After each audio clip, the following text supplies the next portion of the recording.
Okay, inshallah. Inshallah, inshallah, I will give a small suhbah. May Allah subhanahu wa ta'ala allow this book to be nur in the hearts of the reader. Beliau akan memberikan sedikit suhbah dan beliau berharap bahwa kitab ini memberikan cahaya kepada para pembacanya. Inshallah, the nur of the words of Rasulullah sallallahu alaihi wasallam give life to the dead hearts. Cahaya daripada Rasulullah SAW ini akan memberikan kehidupan bagi hati yang telah mati. Allah subhanahu wa ta'ala has put the nur in the words, in the letters. Allah Subhanahu wa taala telah memberikan cahaya pada setiap hurufnya. Allah subhanahu wa ta'ala has put the nur of iman in the letters of la ilaha illallah. Allah Subhanahu wa taala memberikan cahaya keimanan pada setiap huruf daripada la ilaha illallah. When we say the huruf, the letters of la ilaha illallah, the nur of iman enters the heart. Ketika kita berkata la ilaha illallah, setiap hurufnya itu memiliki cahaya yang memasuki ke dalam hati kita. Same goes to Muhammadun Rasulullah sallallahu alaihi wasallam. Begitu juga dengan perkataan Muhammad Rasulullah akan memberikan cahaya pada hati kita. The nur of Muhammad sallallahu alaihi wasallam Rasulullah is in the letters. When you pronounce them, the nur goes inside. Ketika perkataan Muhammad Rasulullah itu engkau ucapkan, maka semua perkataan itu cahayanya akan memasuki hati kita. When the nur goes inside, it wants to be watered and to increase. Ketika cahaya itu masuk ke dalam hati kita, dia ingin untuk terus disirami sehingga semakin banyak. So one person came to Sayyidina Sari As-Saqati, qaddasallahu sirrah. Seseorang datang kepada Sayyidina Sari As-Saqati, qaddasallahu sirrah. He said, "Ya Sayyidi, I have done so many mistakes. Lalu dia berkata, aku telah banyak berbuat kesalahan. I am drowning in my desires of dunya. Aku tenggelam kepada keinginanku terhadap hal-hal duniawi. Can your Lord save the drowning one?" Bisakah Tuhanmu menyelamatkan seseorang yang sudah tenggelam? And I have done so much wrong to people. Dan aku telah banyak berbuat kesalahan kepada manusia-manusia. Can your Lord take care of that? Bisakah Tuhanmu untuk menjaga mereka semua? Sayyidina Sari As-Saqati has said, إذا صححت بينك وبين الله أرضى الله عنك الخصوم. If you correct between you and your Lord, if you correct what is between you and your Lord, Allah subhanahu wa ta'ala will make the adversaries happy and satisfied on the day of judgment. Ketika engkau memperbaiki hubunganmu dengan Tuhanmu, maka mereka yang telah engkau zolimi akan menjadi bahagia di hari kiamat nanti. So what is the first step to correct what's between you and Allah subhanahu wa ta'ala? Jadi langkah pertama itu apa untuk memperbaiki hubungan kita dengan Tuhan kita? All the mistakes that we have done, all the disobedience that we have done, how can we correct that between us and Allah subhanahu wa ta'ala? Semua kesalahan yang telah kita perbuat, semua dosa-dosa yang telah kita perbuat, bagaimana kita bisa memperbaikinya di hadapan Tuhan? That's how you follow the sunnah of Sayyidina Adam alayhi salam. Maka kita mengikuti sunnahnya Nabi Adam alaihi salam. Adam alayhi salam, when he made mistakes, he came to Allah subhanahu wa ta'ala with istighfar.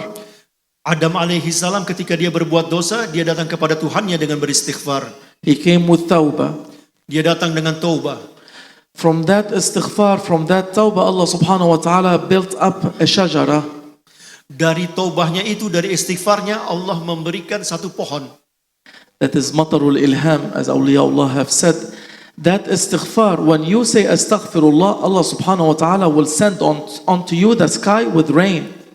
Nah, para wali Allah mengatakan ketika engkau memohon istighfar kepadanya, maka Allah akan mengirimkan hujan kepadamu.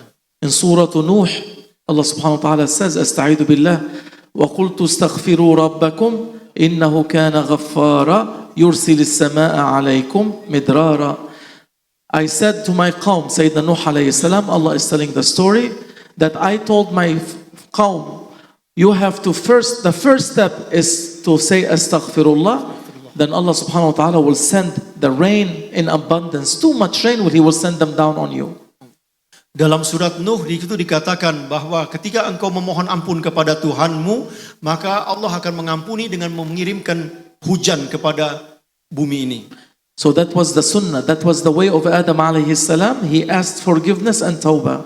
Dan itulah sunnahnya Nabi Adam alaihi salam, caranya Nabi Adam alaihi salam dengan cara beristighfar, memohon ampun, bertobat kepada Allah. So when you say, I am a mu'min, I have said la ilaha illallah, Muhammadun Rasulullah, I have said ashhadu an la ilaha illallah, wa ashhadu anna Muhammadan Rasulullah sallallahu alaihi wasallam, what is the next step?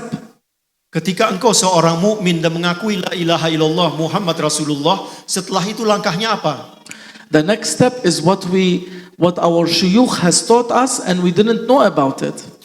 Dan langkah selanjutnya adalah apa yang telah diajari oleh para masyayikh kita. Because the sheikh is a true guide. Karena seorang masyayikh itu adalah pembimbing yang benar.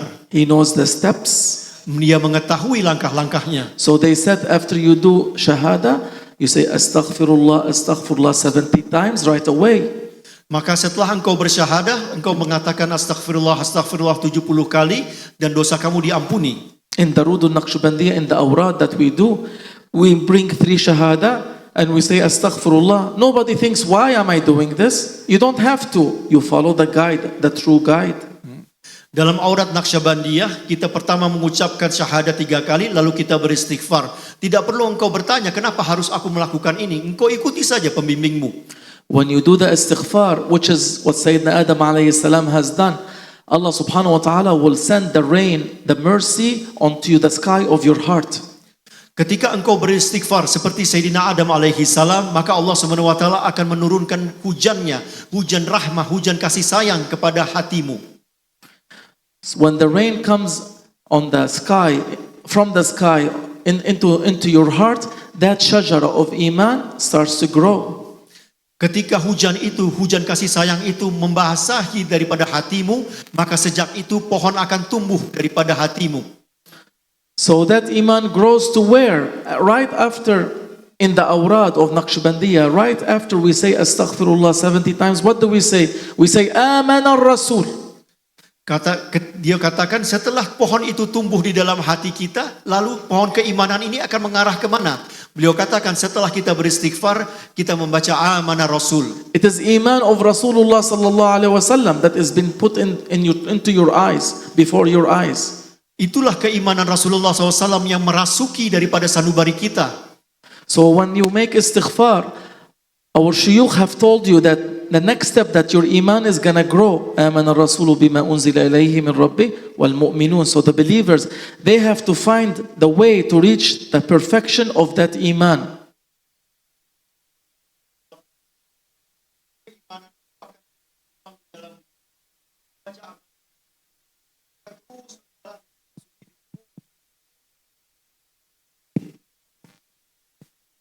Beliau mengatakan ketika keimanan itu sudah memasuki hatimu, maka akan terus tumbuh dengan membaca amanah Rasul hingga selesai. Kita akan merasakan keimanan itu akan terus tumbuh dalam hati kita. So how do you know how to follow the way? When we say amana Rasul, Rasulullah SAW has believed in everything that Allah has descended onto him. How do we find that? Lalu bagaimana engkau bisa mengetahui jalannya setelah engkau membaca amanah Rasul itu?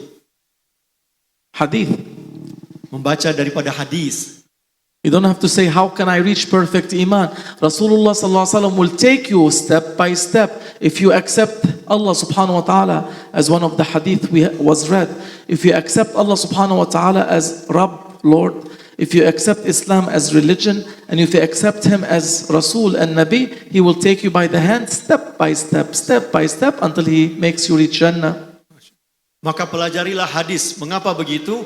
Karena kita tadi berbicara tentang amanah Rasul, yang setelah itu akan ada langkah-langkah yang akan terbuka sedikit demi sedikit dalam diri kita ketika kita menerima Allah sebagai Tuhan kita, Rasulullah sebagai utusan Allah, dan itu akan berkembang keimanan itu dalam diri kita. When you reach Jannah, as Rasulullah SAW has reached Jannah, ketika engkau sampai kepada surganya Allah, sepertinya Rasulullah SAW yang sudah sampai kepada surganya Allah. When he reached the highest Jannah, dan engkau sampai kepada surga yang paling tinggi, he reached the floor of the Arsh. Dia mencapai kepada tingkatan daripada Arsh. Saqful Jannah, the ceiling of Jannah is the floor of Arsh. Arsh is right above the Jannah, Jinan. Saqful Jannah itu atapnya daripada surga yang sudah paling tinggi. Did Rasulullah SAW stay or did he go forward? Apakah Rasulullah SAW berhenti di situ atau dia naik terus ke atas? From there on is hub, mahabbatul Rasul. Hub takes you from there on. Iman will take you to Jinan, to under Zillul Arsh, under Arsh, but above Arsh, hub drives you up. Masya Allah. Dia mengatakan bahwa iman kita itu akan membawa kita kepada surga, namun hubnya kita, cintanya kita itu akan membawa melambung lebih tinggi lagi. Adam was Safiyullah, Adam adalah Safiullah, the chosen one from Allah. yang terpilih daripada Allah. He stayed in first heaven. Dia tinggal di pada surga yang pertama. Isa was Ruhullah. Isa itu adalah ruhnya Allah. He stayed in second heaven. Dia tinggal di pada surga yang kedua.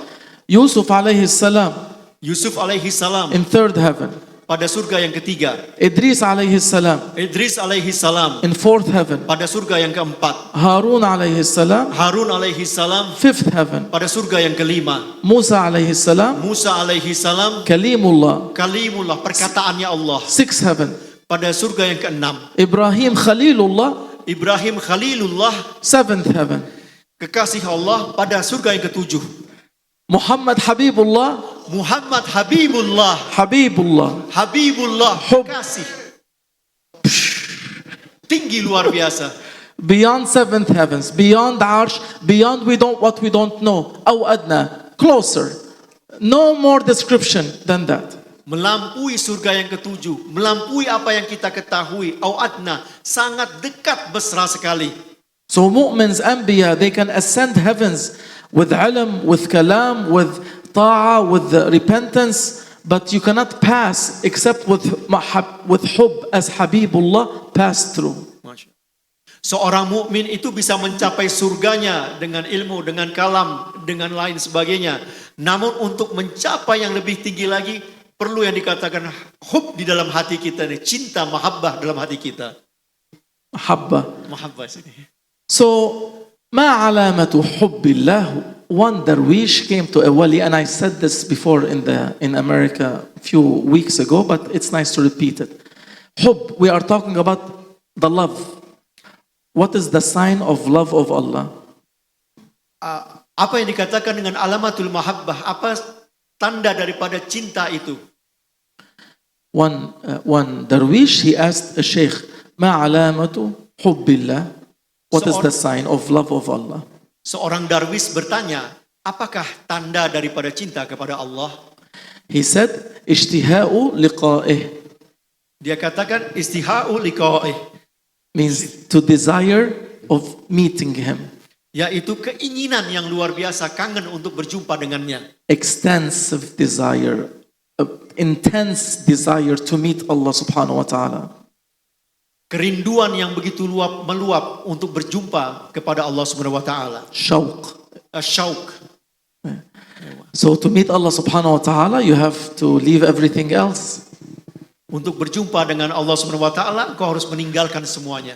Are you ready to leave everything else? Apakah kalian siap untuk meninggalkan semuanya? Are you ready to leave your jubbah? Apakah engkau siap untuk meninggalkan jubahmu? Are you ready to leave this and that? You can check yourself. I can check myself. He can. Everybody can. Semuanya bisa cek diri masing-masing. Udah siap belum meninggalkan ini semua? I'm still struggling. Syekh mengatakan saya saja masih berusaha. Fancy stuff. Dengan pakaian yang begitu indah. علامة حب الله اشتهاء لقائه. The sign of حب الله is to have the intense craving and desire to meet up with him, to meet him. Leave everything else and be with him. Tanda-tanda daripada cinta kepada Allah itu adalah memiliki rasa cinta, kangen yang begitu luar biasa, meluap-luap kepada Allah dan meninggalkan semuanya. He said, okay, so what is the sign of yearning or craving or the desire to meet Allah? What is that sign? How can I know that I am wanting to meet Allah subhanahu wa ta'ala? Lalu bagaimana tanda kerinduan yang begitu merasuk ke dalam diri ini bisa kita ketahui? ما علامة الشوق. Dengan alamat atau tanda daripada kerinduan yang luar biasa. He says, ليس له قرار في ليل ولا نهار. He cannot stay still not in the day, not at night, because he is wanting to meet Allah. He cannot stay still. Dia sudah merasa begitu gelisah dirinya untuk berjumpa dengan Allah, maka dia tidak bisa diam, pengen banget ketemu dengan Allah. When you're excited for your special day, do you sleep at night? Ketika engkau mengharapkan sesuatu pada hari yang begitu besar, bisa enggak kamu tidur di malam hari? Sheikh Ibrahim, you won $1 million, tomorrow you get it. Do you sleep at night? Syekh Ibrahim, apakah engkau bisa tidur di malam hari ketika besok tuh mau ada duit 1 juta? Sheikh Tariq, you won $1 billion. Syekh Tariq juga begitu. Apakah engkau bisa tidur di malam hari? But it's gonna be in 1 month. Engkau bisa tidak tidur selama 1 bulan. How are you? Are you really, can you be still? Apakah engkau bisa merasakan untuk berdiam sejenak? So if you are winning Allah subhanahu wa ta'ala, if you are winning maq'adu sidq, if you are winning a chair next to him in his divine presence, in divine court, how can you stay still? Maka ketika engkau merasakan begitu ingin berjumpa dengan Allah, di hadapan dengan kehadiran daripada Allah, bagaimana bisa ketika engkau tidak bisa merasakan untuk bisa tenang? So check yourselves. Maka cek diri kalian, apakah kalian sudah siap untuk itu? Normal people, big people, little people, high people, shuyukh, non-shuyukh, wali, non-wali. Check yourself. Do you have these 2 signs? Apakah engkau orang kecil atau orang besar? Engkau seorang syekh atau bukan? Engkau seorang wali atau bukan? Maka cek dirimu masing-masing terhadap 2 tanda ini. Awliyaullah, they have that. Para aulia Allah, kekasih Allah memiliki itu. One waliullah, when he was passing away, he was seen smiling. Seorang kekasih Allah ketika dia berjalan terlihat begitu bergembira. He saw Malakul Maut coming. Dia melihat malaikat maut itu datang kepadanya. He said, welcome, finally you arrived. Dia katakan, oh akhirnya datang juga engkau. Do you say that to death? Apakah engkau berani berkata itu terhadap kematian dirimu sendiri? Do you say, finally, I was waiting for you all my life to see you? Apakah engkau bisa mengatakan kepada malaikat maut, aku udah nungguin dari kemarin itu untuk datang kamu? No. Astaghfirullah al-azim. So that waliullah, he said, finally you arrived. I've been waiting for you all my life. And he said, Allah subhanahu wa ta'ala, I read that in Kitabul Awliya, now I forget which one. He said, Allah subhanahu wa ta'ala has permitted you to take wudu, pray. If you want to do your last worship, so you can be set, you have that time. Di dalam kitab itu diceritakan orang yang begitu mendambakan kematian itu, dia bisa berwudu dulu dan mengambil waktunya untuk mempersiapkan dirinya. He said, I don't have to make up for anything. I am ready now to move. Lalu dia berkata, aku gak perlu apa-apa lagi, aku sudah siap untuk pindah. They tell you, Shiraz, it's time to go to the airport. Oh, let me pack. Dia bilang kepada Siraj, kamu siap-siap untuk ke airport. Oh, saya siap dulu. What pack? No time. We need to go. Jam berapa kita harus pergi? Ayo kita harus pergi. Or if they say, Shiraz, it's time to go to the airport. Okay, my luggage is ready. I'm Hanya packed. engkau harus berkata, aku siap untuk pergi ke airport dan koperku sudah siap. These are from the wisdoms of Maulana Sheikh Nazim. That's I've heard over the years from him, of Maulana Sheikh Hisham, that I've heard over the years. These are examples that make things more understandable. It brings things into your eye. Beliau katakan kisah ini dia dapatkan daripada Maulana Syekh Nazim, juga daripada Maulana Syekh Hisham. Dipermudah untuk kalian. He said, you go on the plane, you say, oof, I forgot something. Engkau naik pesawat dan engkau bilang, aku lupa sesuatu. Stop the plane, get me out. I need to go back, get it. Lu bilangin ke pilotnya You heard untuk that? stop pesawatnya, menunggu saya. So when the angel of death, when Malakul Maut is taking you, do you say, hey, stop, I forgot something. Nah, ketika malaikat maut itu mendatangimu, apakah engkau berani mengatakan, tunggu dulu, aku ada yang lupa, katanya. He says, arji'un, return me. Ayo pulangkan aku, katanya. For what? لَعَلِّ أَعْمَلُ صَالِحًا فِيمَا تَرَكْتُ. So I can do something good in what I have left now. Untuk apa? Untuk melakukan amal soleh yang aku bisa lakukan sebelum aku pergi. It is Holy Quran. Dan I ini ada think dalam it's Surah Al-Quran. Al-Mu'minun. Dalam suratul Mu'minun. قال ارجعون, he says, stop, let me go back. لعلي أعمل صالحا فيما تركت كلا. Dia katakan stop, biarkan aku kembali. Done, you are on the plane. What did you forget? You should have thought. Selesai, kau siap berangkat, sekarang kau harus berpikir apa yang harus kau persiapkan.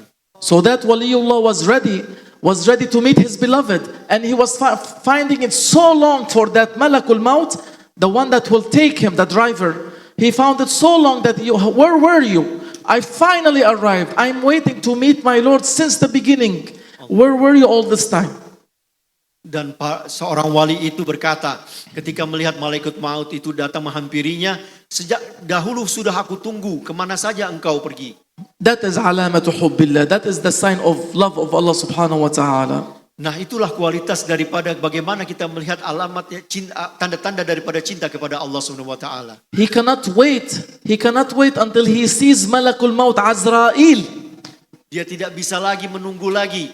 Dia pengen berjumpa Alayhi salam. dengan malaikat maut Azrail.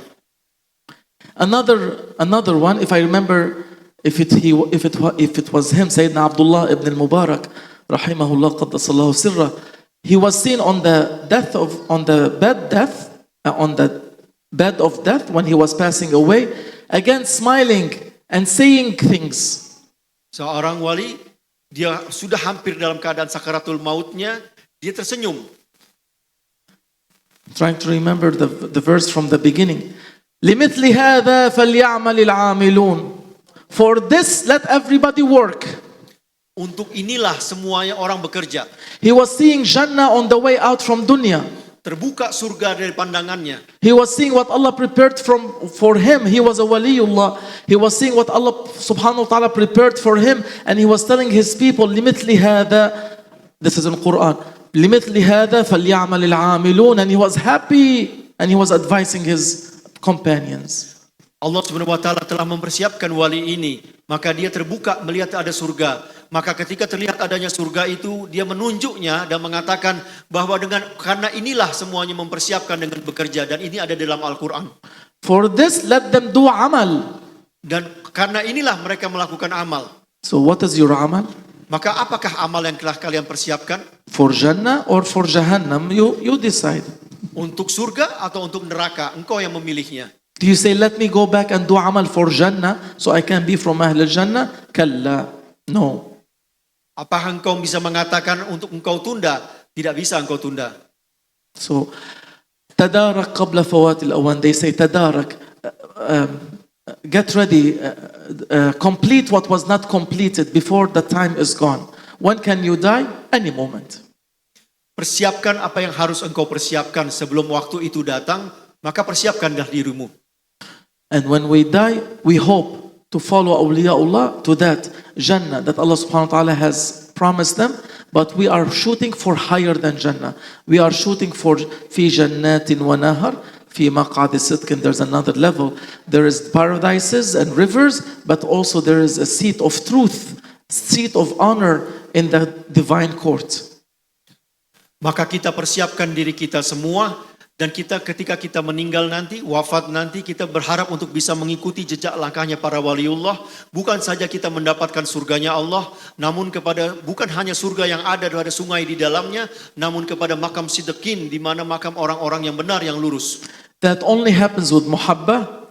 Dan itu hanya bisa terjadi dengan mahabbah, dengan cinta. And following Habibullah. Dan mengikuti Habibullah, kekasih Allah. That's why all of them, Kalimullah, Khalilullah, Ruhullah, Safiyullah, Najiyullah, Nuh, Najiyullah, all Anbiya, they wanted to be from the Ummah so they can follow Rasulullah to that highest level.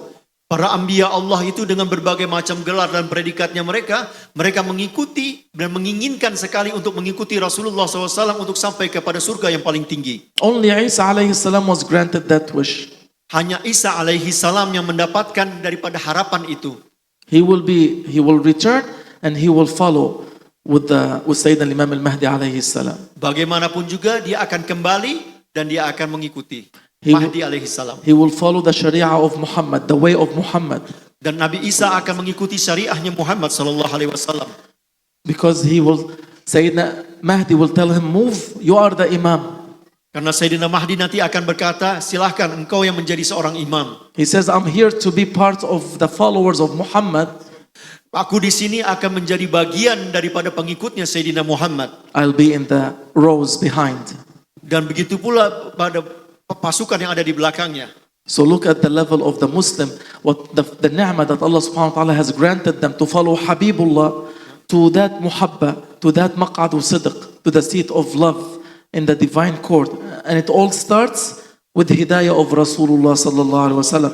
If you want to be following Habibullah and min al-ahbab, true real ahbab, then this is what you need, a hadith of Rasulullah sallallahu alaihi wasallam. Maka renungkan dan lihat dirimu sendiri. Jika engkau pengen mencapai surga yang paling tinggi itu, maka engkau harus memiliki mahabbah atau cinta. Dan cinta itu melalui mencintai Rasulullah sallallahu alaihi wasallam. Dan bagaimana kita bisa memulainya? Memulai dengan membaca hadis Nabi Muhammad sallallahu alaihi wasallam. So it starts with shahada, istighfar, iman of Rasulullah sallallahu alaihi wasallam that was brought down to him, and he explained it to us how to follow that, what came down. Lalu kalian memulainya dengan syahadat, dengan istighfar, lalu dengan keimanan, dan dari situ kita akan mempelajarinya lebih jauh lagi. I heard Maulana Sheikh Nazim say that if you follow one hadith, it is enough for you to reach Jannah. Dia mendengar daripada Maulana Syekh Nazim, jika engkau mengikuti atau menghidupkan satu hadis, maka itu bisa membawa kamu ke dalam surga. Inshallah. Masya Allah. So follow, learn, and teach. May Allah subhanahu wa ta'ala make us from ahbab, من أحبائه ورفقائه هنا وهناك إن شاء الله. اللهم أكرمنا به يا رب العالمين. اللهم اسقنا من حوضه. اللهم أوردنا مورده. اللهم اجعله مقبلا علينا. اللهم لا تجعله غاضبا علينا. اللهم اجعلنا من خير المصلين والمسلمين عليه، ومن أخيار المحبين فيه والمحبوبين لديه، ومن المقربين منه والواردين عليه، بحرمة حبيبك صلى الله عليه وسلم وبسر سورة الفاتحة. Amin. Thank you. Taqabbal Allah. Beliau tutup tadi dengan mengatakan pelajari hadis dan sebarkanlah hadis. Lalu beliau berdoa dan sekarang berikan jalan untuk beliau lewat turun ke bawah. Mohon diberikan jalan. Allah, Allah, ya Allah.